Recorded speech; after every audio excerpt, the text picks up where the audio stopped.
Grabe, ang lag. Okay guys, so ngayon, papakita ko sa inyo kung anong skill ang meron si S. Wizard.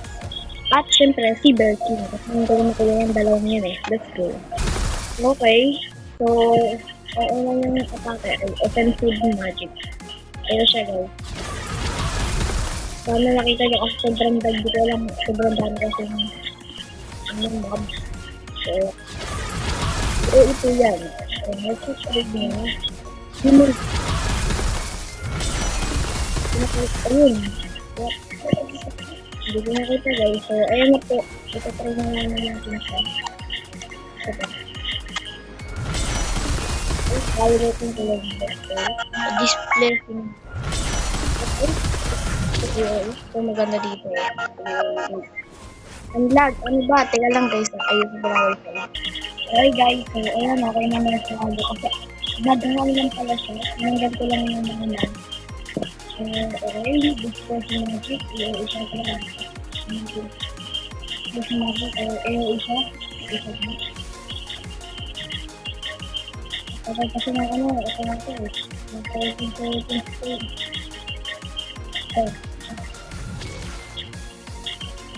Nagpapaputok siya guys.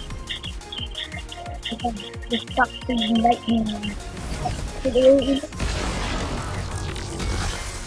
Okay.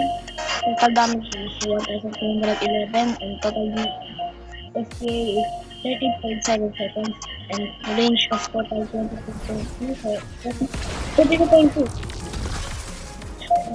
Damage is Hellfire Summoner. Ito namang ano. Ano ka ba naman pala ito?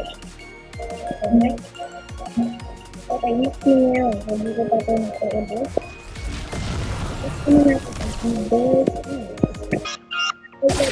Kay Berking, naka-hunter 3 po ako. So, baka po magtaka kayo kung bakit hindi po katulad ng inyo. Hunter 3 ako. So, ay, level 31 na pala ito guys. So, ang una niyang World Raid Barrage. Ito siya. Dalawang helmet po na guys. And hybrid siya, then bleed. Makuha niyo ito sa raid. Okay, so next thing is other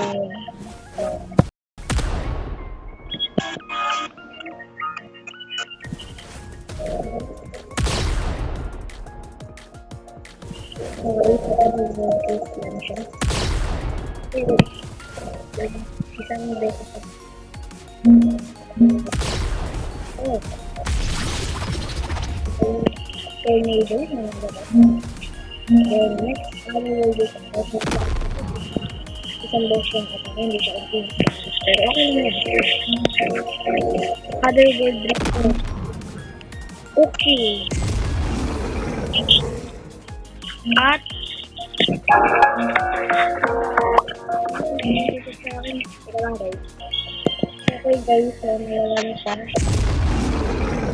yung other world force tuloy OE then ito yung ginagawa niya ang ganda para siya nahihigop.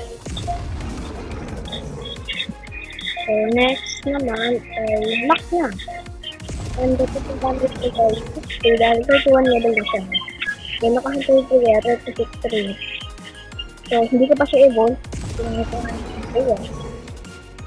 ayun na ayun lang naman let's go bye bye. At by the way nga pala, nakakuha nga pala ako ng Almighty Quality. Hindi ko alam kung maganda to guys, kaya kayo na lang magsabi kung maganda to. Hindi na yung total damage niya. I'll show you. 57k. Grabe yung damage niya.